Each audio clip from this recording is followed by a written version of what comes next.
So, this is the 2025 Mitsubishi Expander GLS Automatic. It retails for 1,216,000 and may all-in down payment tayo dyan na 0 down payment. So, yes guys, you heard it right. 0 down payment nga pala tayo para sa ating 2025 Mitsubishi Expander GLS Automatic. And aside from that, meron pa kayong mga exclusive freebies na pwedeng ma-avail dito sa akin sa Mitsubishi Abad Santos. Pero aside from that, pakita ko na rin sa inyo yung unit natin. Simulan natin dito sa harapan niya. Naka LED na daytime running light tayo guys. Then naka LED na T-shaped headlight. Then meron na rin tayong fog light. So dito sa side, 17-inch na alloy, two-tone alloy rims. So yung stock mugs natin, same na rin siya sa mugs natin. Yan. Dito naman sa side, meron tayong side mirror with integrated turn signal light. Then, naka keyless operating system na rin tayo. Pasok tayo sa loob.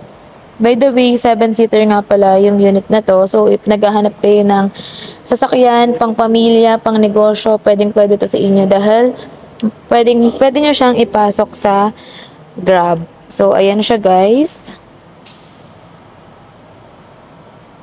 So, pakita ko lang sa inyo yung steering wheel, equipped ng mga buttons dito para sa multimedia system, voice command function, and pwede rin tayo mag-answer and drop ng call.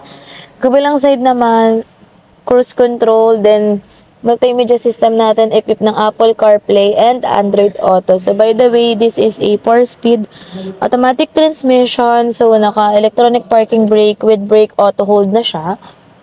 So, ayan. Pakita ko na rin sa inyo yung second row natin. Sa second row, na-fold and tumble yung mga upuan. So, pwede nyo siyang i-adjust para extra leg space sa nakaupo dito sa second row. Just in case na wala naman kayong passenger sa third row. So, meron din tayo ditong dalawang USB cable. Dalawang USB port. Isang USB Type-A and USB Type-C. So, dito sa likod, by the way, fuel tank capacity is 45 liters. So, ito nga pala yung likod ng ating unit, guys. Ayan. Kata ko sa inyo yung pinakalikod niya. Ayan. So, ayan yung likod ng ating unit. If ever na marami kayong dalang mga bagahe, pwede to sa inyo, lalo na sa mga kabayan nating OFW na uuwi dito sa Pilipinas. So, dito nga pala meron tayong lagayan ng mga tools and jack. So, dito sa third row, nandito rin yung ating access para sa spare tire. Then, marami pa tayong mga extra storages dyan. So, ayan.